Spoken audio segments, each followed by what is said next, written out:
안녕하세요. 저는 도망가다시피 해외에 나와 살고 있는 여자입니다. 저 말만 들으면 제가 잘못을 저지르고 해외로 도주한 것 같지만 누군가를 피하기 위해 어쩔 수 없이 해외를 도피처로 삼게 되었어요. 저를 해외까지 도피하게 만든 사람은 다름 아닌 제 여동생인데요.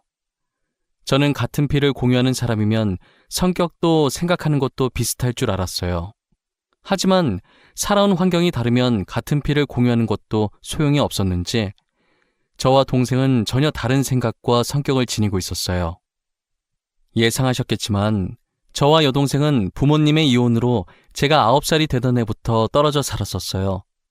그리고 성인이 되어 제가 번듯한 직업을 가졌을 때 다시 만나게 되었죠. 다시 만났던 당시는 너무나도 반갑고 다시는 떨어지고 싶지 않았었어요. 지금은 얼굴도 보고 싶지 않고 같은 공간에 있고 싶지도 않은 둘도 없는 원수지간이 되었지만요. 제가 지금부터 여러분들께 저와 여동생 사이에서 있었던 일을 하나씩 들려드리려고 합니다. 저도 처음부터 불행을 타고 태어난 아이는 아니었어요.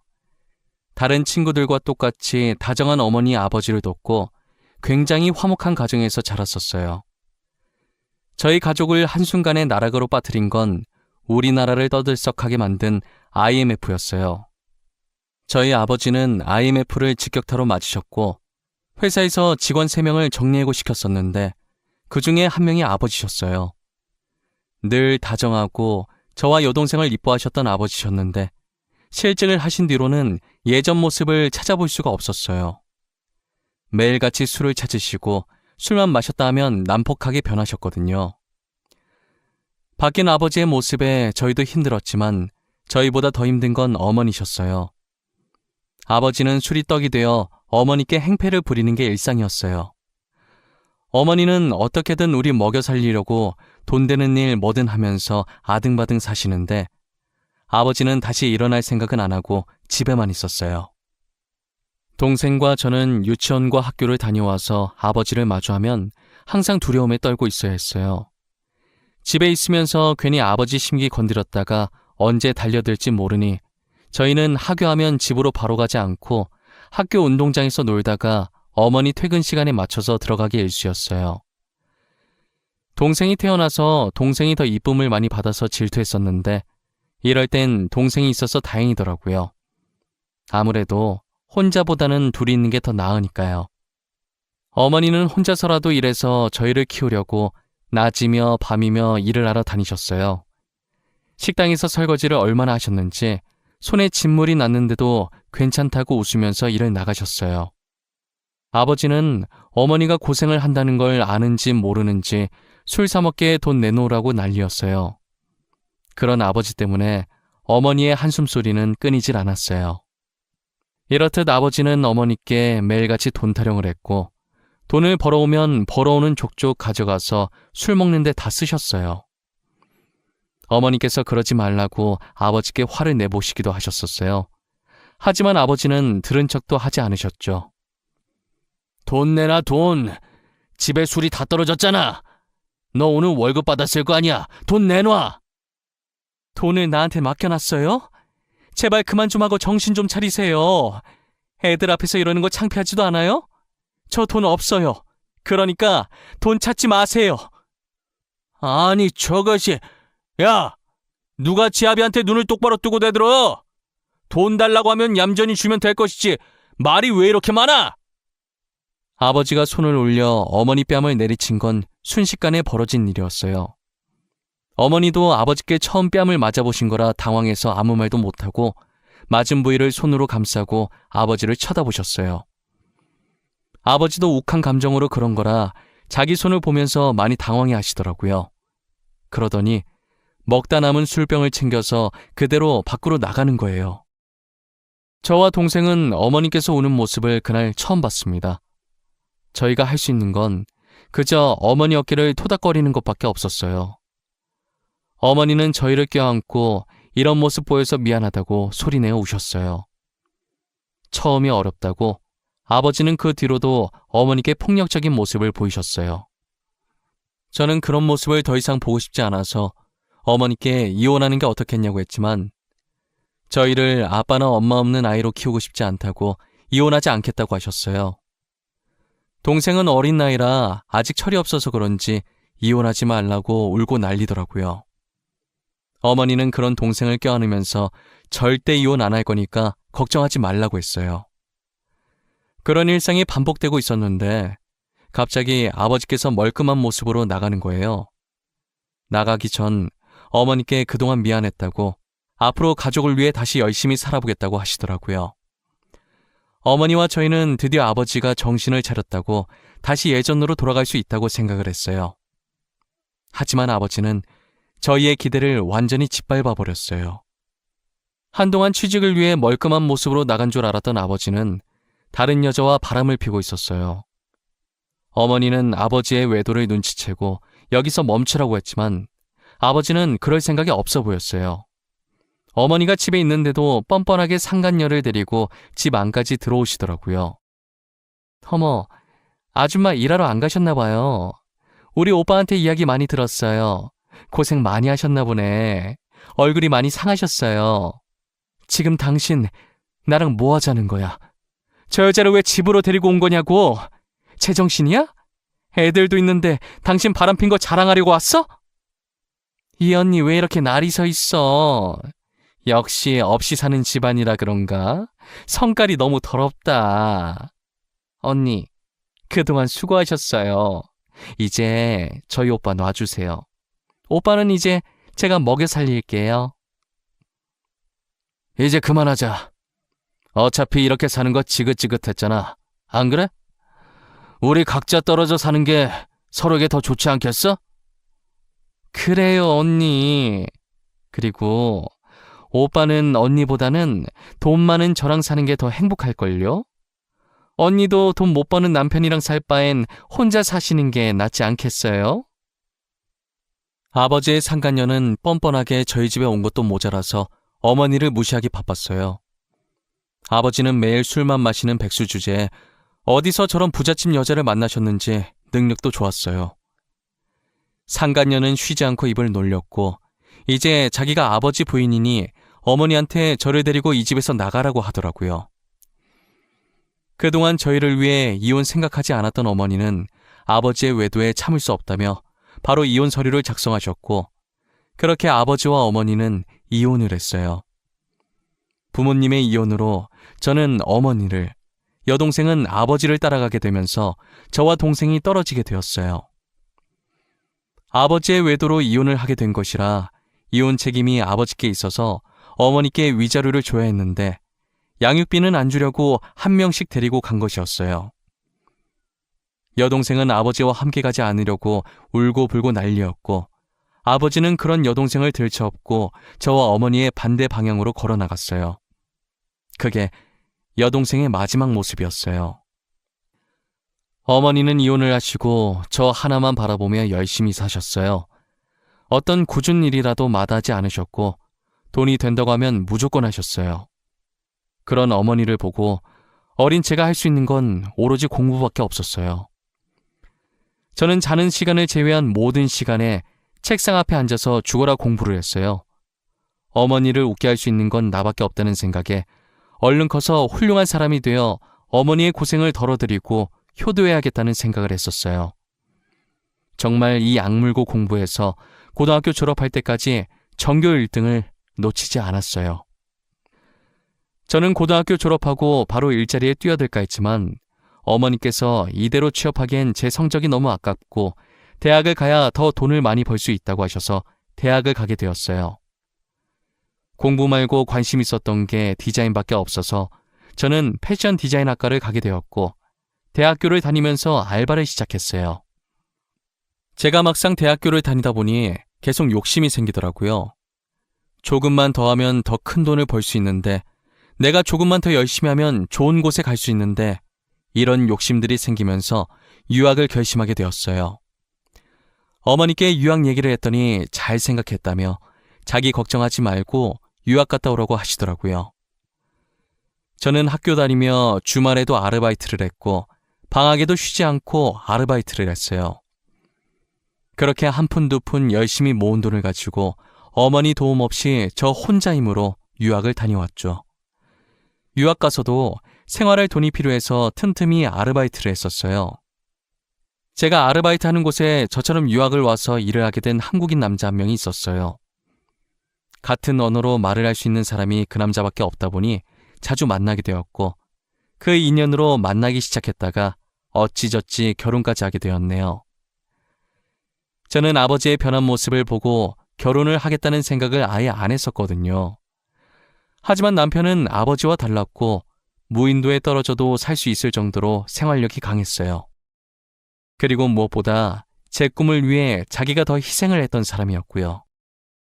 저는 남편이 뒤에서 응원해주고 지지해준 덕분에 패션 디자이너의 길을 걷게 되었고 나름 알아주는 디자이너로 성장하게 되었어요. 남편은 자기가 하고 싶어 하던 것도 포기하고 저를 위해 한국으로 같이 돌아와 줬어요. 저는 디자이너가 되어서도 꾸준히 디자인 공부를 했고 남편은 외국 무역회사에 취업을 했어요. 한국에 돌아온 지 얼마 되지 않아서 제가 정말 존경하던 디자이너 분께서 패션쇼를 하게 된 거예요. 저는 초대받을 거라는 생각을 못했었는데 그분이 먼저 제게 초대장을 보내셨더라고요. 제가 롤모델로 삼던 분이시라 집에 그분이 만드신 옷이 정말 많았어요. 그날은 머리부터 발끝까지 그분이 만드신 옷들로 입었고 그에 어울리는 머리를 하기 위해 유명한 미용실에 가게 되었어요. 연예인들이 많이 온다는 말이 맞는지 연예인들과 같이 찍은 사진이 군데군데 붙여져 있더라고요. 신기해서 이리저리 둘러보고 있는데 여자 알바생이 밝은 목소리로 저를 안내하더라고요. 지금 선생님들이 다 일하고 계셔서 조금만 기다려야 한다면서 하고 싶은 스타일이 뭔지 물어보는 거예요. 파마나 염색 같은 시술을 하러 온 건 아니고 드라이만 살짝 하려고 한다고 했어요. 간단한 드라이는 자신이 해드릴 수 있다면서 급한 거면 자신이 해주겠다고 하더라고요. 저는 시간이 충분했지만 알바생이 친절한 게 마음에 들어서 그렇게 하라고 했어요. 보통 미용실 가면 머리하는 동안 마땅히 할 게 없으니까 이런저런 이야기를 하게 되잖아요. 저도 할 게 없으니 머리하면서 알바생과 쓸데없는 이야기를 많이 했어요. 여기서 일하신 지 오래됐나 봐요. 보통 알바면 기구 정리나 제품 정리 이런 거 하지 않아요? 직접 손님 머리 만져주는 알바는 못 본 것 같은데 간단한 드라이는 또 다른가? 저 여기서 일한 지 2년 조금 넘었어요. 드라이 하는 건 어깨너머로 많이 봤었고 가끔 제가 선생님들 머리도 해줘서 드라이 정도는 해도 될 것 같다고 바쁘실 땐 저한테 맡기세요. 2년이나 일하셨구나. 많이 어려 보이는데 나이가 어떻게 됐어요? 내가 너무 깊게 들어갔나? 실례였다면 죄송해요. 초면에 무례했죠? 헤이, 아니에요. 나이 물어보는 게 뭐가 무례해요? 이건 무례한 축에도 안 속해요. 저 올해 26살 됐어요. 26살이요? 제 동생도 올해 26살 됐을 텐데 안 본 지 지금 21년 정도 된 것 같아요. 선생님 보니까 갑자기 제 동생이 보고 싶네요. 잘 살고 있는지, 뭐하고 지내는지. 고객님도 슬픈 사연이 있으신가 봐요. 저도 원래 언니가 한 명 있었거든요. 근데 제가 5살 때 부모님이 이혼하셔서 따로 살게 되는 바람에 그 뒤로는 본 적이 없어요. 알바생이 갑자기 자신의 가정사를 이야기하기 시작하는데 저랑 너무 똑같은 거예요. 아버지가 무서웠던 것과 부모님이 이혼하신 것, 그리고 자매가 헤어진 것까지도요. 저는 혹시나 알바생이 제 동생은 아닐까 하는 마음에 이름을 물어봤는데 동생 이름이랑 똑같은 거예요. 이름을 듣는 순간 저도 모르게 눈물이 나왔고 동생은 머리하다가 갑자기 제가 우니까 당황해서 휴지를 들고 오더니 무슨 일이냐고 저를 달래더라고요.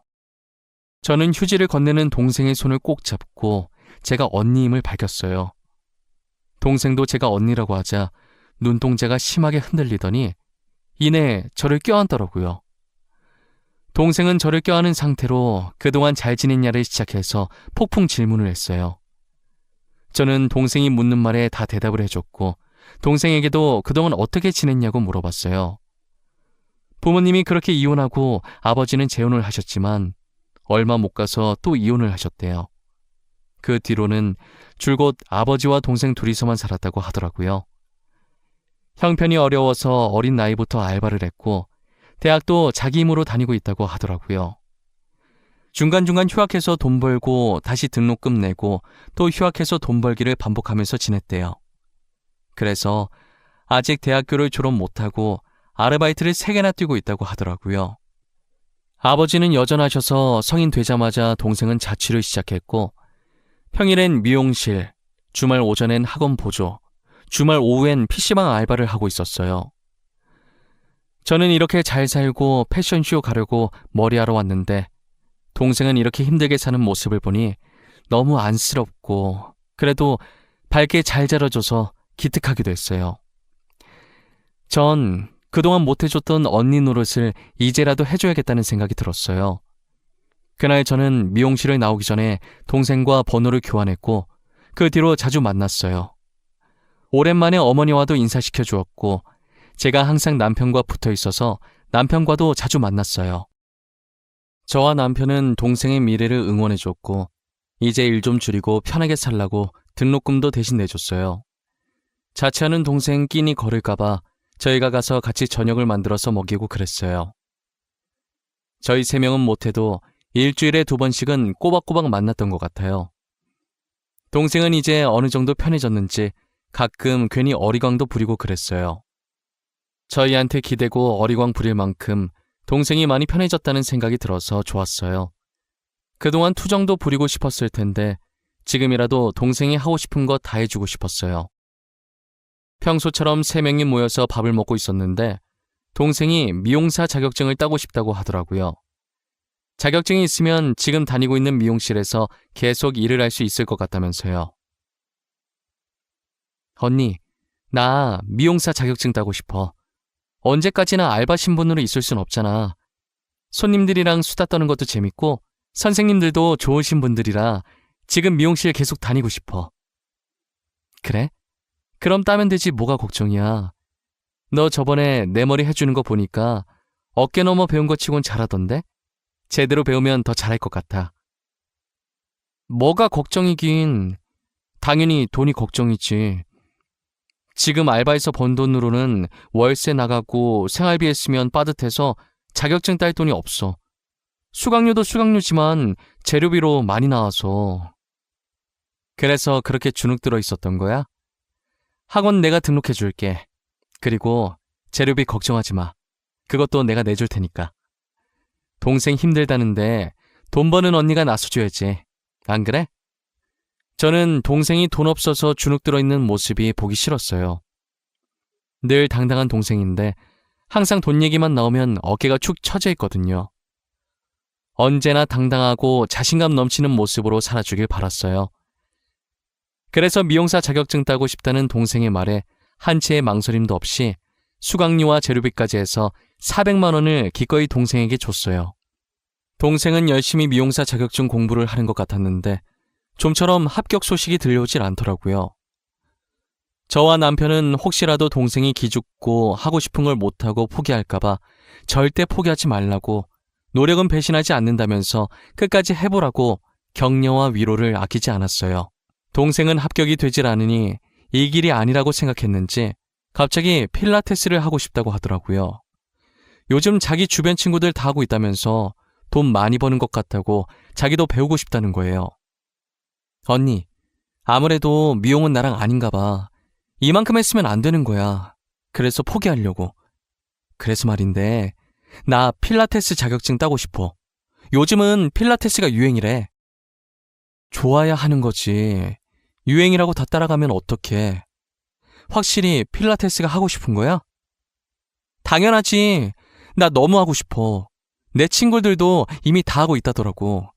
나도 몰랐는데 그게 그렇게 돈을 많이 번대. 그래서 나도 한번 해보려고. 언니가 나 좀 도와줘, 응? 그래, 알겠어. 네가 이렇게 나한테 부탁한 적이 없는데 얼마나 하고 싶으면 부탁을 다 하겠어. 그건 알아둬야 한다. 내가 자세 교정한다고 필라테스 다녀봐서 아는데 필라테스 만만하게 볼 거 아니야. 당연하지. 나 마음의 준비 다 했어. 진짜 잘할 수 있어.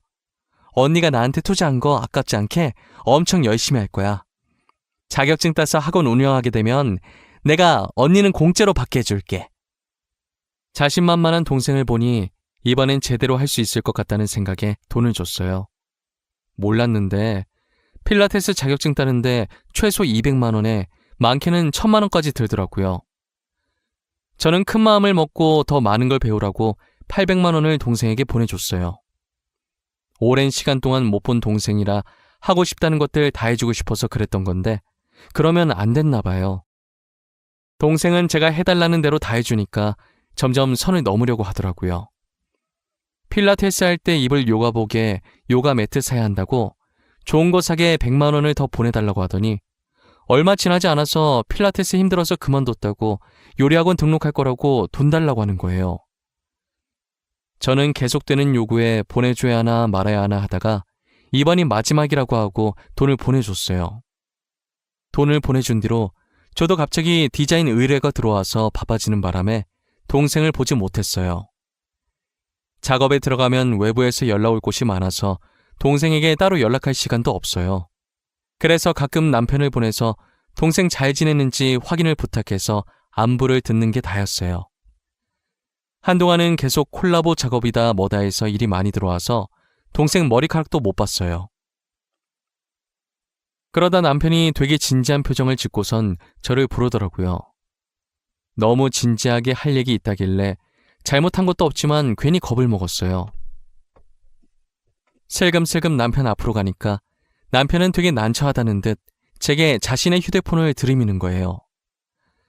갑자기 들이미는 휴대폰에 이게 뭐냐고 눈짓했고 남편은 일단 한번 보라고 하더라고요. 저는 남편의 폰을 받아들었고 화면에 떠있는 메시지 창을 읽었어요. 이상한 사진과 함께 어떤 여자가 남편한테 오빠 오빠 하면서 문자를 보냈더라고요. 남편은 답장한 게 없길래 더 있나 싶어서 위로 올려보니 이런 문자를 보낸 게 한두 번이 아니더군요. 누가 이딴 걸 남편한테 보낸 건지 보려고 문자창에 떠있는 번호를 봤는데 처제라고 저장되어 있는 걸 보니 제 여동생인 거예요. 언제부터 문자 온 거냐고 했더니 제가 한참 일하느라 동생을 못 챙겼을 때부터라고 하더라고요. 남편은 제가 시키는 대로 동생 챙겨주러 간 것뿐인데 동생은 혼자 착각을 하고 남편에게 흑심을 품고 어떻게 해보려고 사랑 가득한 말과 함께 자신의 이상한 사진을 보냈던 것이었어요. 아마도 남편을 꼬실 겸 제가 이걸 보고 오해를 해서 남편과 헤어지길 바랐겠죠. 저는 이걸 가만히 두면 안 되겠다는 생각을 했고 남편 휴대폰을 들고 곧바로 동생의 집으로 갔어요. 당시 제가 무슨 정신으로 운전을 했는지도 모르겠고 도착해보니 15분 걸릴 거리를 9분 만에 왔더라고요. 차에서 내리자마자 엘리베이터 기다릴 여유도 없이 계단으로 동생 층수까지 뛰어 올라갔어요. 저는 동생 집 비밀번호를 누르고 문을 열자마자 동생 머리채를 잡고 따졌어요. 이 기집애 진짜 미친 거 아니야? 감히 언니 남편을 꼬시려고 해? 네가 지금 제정신이야? 내가 지금까지 너한테 어떻게 했는데 사람 뒤통수를 이렇게 치고 있어? 이거 놔! 내가 꼬신 게 아니라 형보다 나를 좋아했어. 진심으로 사랑했다고. 우리 사랑을 방해한 건 언니야. 언니 때문에 형부가 나한테 못 온 거라고. 네가 일방적으로 한 게 뭐가 사랑이야. 내가 네가 보낸 문자 안 본 줄 알아? 자, 여기 있다. 네가 보낸 문자. 너만 주구장창 보냈지. 우리 그이는 답장한 거 하나도 없어. 안 보여?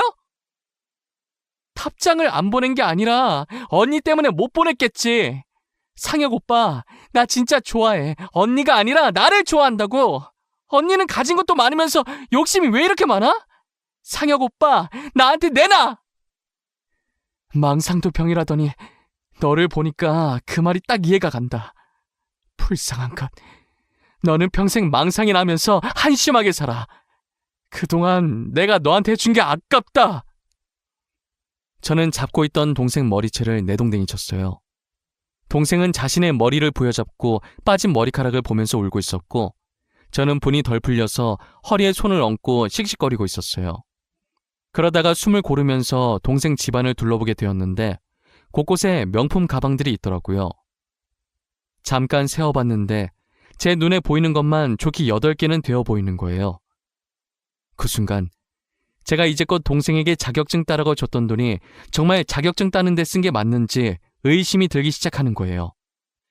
저는 제일 가까운 곳에 있던 명품 가방을 들어보이자 동생이 엄청 당황해 하더라고요. 네가 돈이 어디 있어서 이런 명품 가방을 사? 너 설마 내가 생각하는 그런 거 아니지? 이거 내 돈으로 산 거야? 자격증 따라고 줬던 돈으로 산 거냐고! 내가 그 돈으로 사든 말든 언니가 무슨 상관이야? 나한테 주는 순간부터 내 돈 아니야? 내가 내 돈으로 사겠다는데 뭐가 문젠데? 내가 언니한테 돈 뺏은 거 아니잖아. 언니가 준 거잖아. 아빠 밑에서 불쌍하게 큰 것 같아서 해달라는 거 다 해줬더니 뭐가 어쩌고 저쩌지? 이게 진짜 간이 배 밖으로 나왔나? 네가 지금 은혜를 이딴 식으로 갚아? 언니가 좋다고 준 돈이었잖아.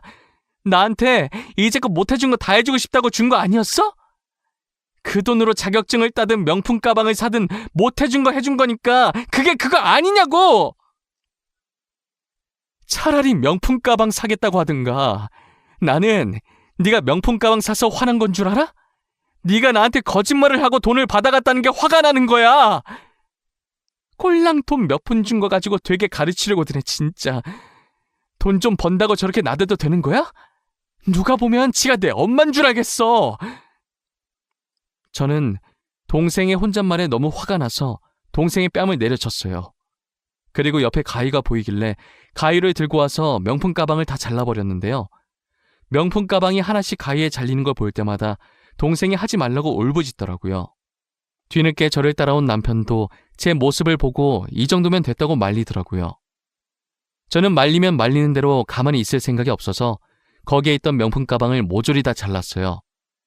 마지막 가방을 자른 뒤 바닥으로 던졌고 여동생은 그 가방을 안아들더니 제게 적당히 하라면서 소리 지르길래 너무 미워서 뺨 한 대를 더 때리고 제발 정신 차리고 살라고 말하고 나왔어요. 남편과 함께 집으로 돌아가는 내내 얼마나 울었는지 몰라요. 어린아이 마냥 소리내면서 눈이 퉁퉁 붓고 만지면 따가울 정도로 울었어요. 21년 만에 겨우 다시 만났는데 동생이 저러고 있으니 제가 얼마나 속상하겠어요. 저는 집에 들어와서 남편 휴대폰에 있던 동생 번호를 차단했고 저도 똑같이 동생 번호를 차단하고 다음날 같이 전화번호를 바꿔버렸어요. 불행은 항상 한꺼번에 닥친다고 하잖아요. 저의 심란한 마음이 가라앉기도 전에 저희 어머니께서 혈액암에 걸려 시한부 선고를 받으셨어요. 그동안 고생했던 게 골마서 혈액암뿐만 아니라 군데군데 아픈 곳이 많았더라고요. 혹여나 제가 고생할까봐 일부러 아픈 걸 계속 참고 있었던 거예요. 의사 선생님께 다른 방법은 없냐고, 더 살 수 있는 방법 같은 건 없냐고 했더니 고개를 저으시면서 남은 시간 동안 마음 정리 잘하고 행복한 시간 보내라고 하시더라고요. 저와 남편은 가시는 날까지 지켜보는 것밖에 할 수 있는 게 없어서 매일을 눈물로 뒤덮여 살았어요. 결국 어머니는 2달 만에 세상을 떠나셨고 저희는 어머니 장례식을 치러드리고 해외로 떠났어요. 좋은 추억이 없는 한국 생활을 정리하고 지금은 저희가 처음 만났던 영국으로 가서 살고 있어요. 저희 부부는 행복했던 추억만 있는 영국에서 다시 새롭게 출발하려고요. 저는 여전히 디자이너로 남편은 하고 싶었던 일을 다시 하면서 말이에요. 여러분들은 제 사연 어떻게 들으셨나요? 제가 동생과 연을 끊은 게 잘한 행동이었다는 생각이 드시나요? 여러분들도 끊어야 할 인연이라면 저처럼 가차없이 끊으시길 바랄게요. 바뀔 걸 기대하고 잡고 있어봤자 달라지는 건 아무것도 없더라고요. 지금까지 제 사연 들어주셔서 너무 감사하고 절대 무슨 일 있어도 후회할 행동은 절대 하지 않았으면 좋겠습니다.